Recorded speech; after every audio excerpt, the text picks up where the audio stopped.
Capybara Chronicles, Forest Adventures, Magical Little Bridge over the River of Time. The day after the Capybara family restored the forest spirit's strength, life in the forest returned to its usual course. Papa Capi was flipping through his favorite newspaper again, pondering the weather, while Mama Barra was cooking lunch and humming an old Capybara song that even the most distracted forest birds began to dance on the branches. Papa Capybara and the family by the river, the Capybaras are basking in the sun. We live together as in a fairy tale. Love and laughter accompany us on every journey. Dad is a hero, though sometimes funny and clumsy, but he is our own. Lina, like the wind, and God is wise. Tiko, a little one, but simply delightful. Wherever we are, even on the bridge of time, we always return to our little house by the ancient tree. With songs, laughter, and good deeds, together we will go through mountains and countries. The Capybara friends laugh with them, a duck and a hedgehog and all sorts of animals. In a world of wonders and magical lights, with my friendly family, with my love, the leaves rustle, the breeze sings, and our bright little house calls us again. In the evening the earth dances to songs. The joy of Capybaras is in my heart. However, the calm did not last long. The younger Capybara Tiko, who just yesterday begged everyone to take him on adventures, did not waste any time.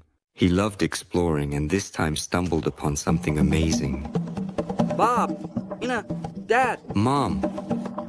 His voice echoed throughout the house. You won't believe what I found. All the family members gathered in the clearing behind the house. Before them, in the air, sparkling with golden sparks, hung an elegant bridge woven from light and aromas. Every time one of them took a step closer, a soft and light scent of chocolate and oranges filled the air. What an amazing little bridge, muttered Capi's dad, raising his paw and cautiously feeling the glowing railing. It smells chocolate. I knew it! Tiko said proudly, drinking deeply. This is the little bridge that leads... He hesitated. By the way, where does it lead? Found it, but doesn't know where to... Lina rolled her eyes but couldn't help smiling. Dad, it's safe, right? Papa Capi scratched his head and took a deep breath. Well, at least it smells good. He smirked. So I think nothing bad will happen to us if we just watch. Uh-huh. We'll watch and walk a little, Bob added, already ready to get on the bridge.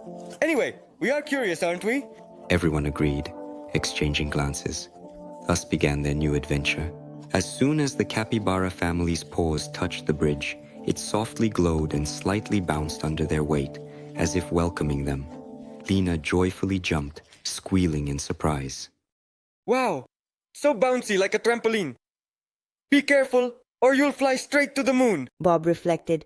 Although you would like it there, you would be the first capybara on the moon, but you would be the first capybara scared of the smell of oranges, Lina replied, flicking her brother on the nose. Everyone laughed and the bridge shone even brighter in response. As they moved, the landscape changed around them. With one step, they found themselves amidst lush greenery, as if they had returned to summer. With another step, they were on a snowy glade, and with the third, they were in an autumn forest where leaves fell from the trees in golden spirals. Is this a seasonal bridge? Lina winked, draping a golden leaf over herself like a cloak. No, this is a bridge of time. A familiar voice rang out. Uncle Muram appeared, sitting on the curve of the bridge as if he had always been there. And you, are you not wasting time as I can see? Dad Capi joked. Well, you know, on the bridge of time, I am always in my element. The owl shook his head, flapping his wings, and a cloud of golden dust scattered around him. This little bridge is a road to your past, dear Capybaras. But it will only open to those who want to learn something important. And what if I want to know how to make the most delicious nut cookies? Tiko smirked. I'm afraid the bridge doesn't deal with cooking. Muram snorted, winking. If you have serious questions, the bridge can show you something interesting. And what if we want to know how our parents were young and passionate? Bob smirked. Show us how Dad was still a runner who didn't sit still like he does now, okay?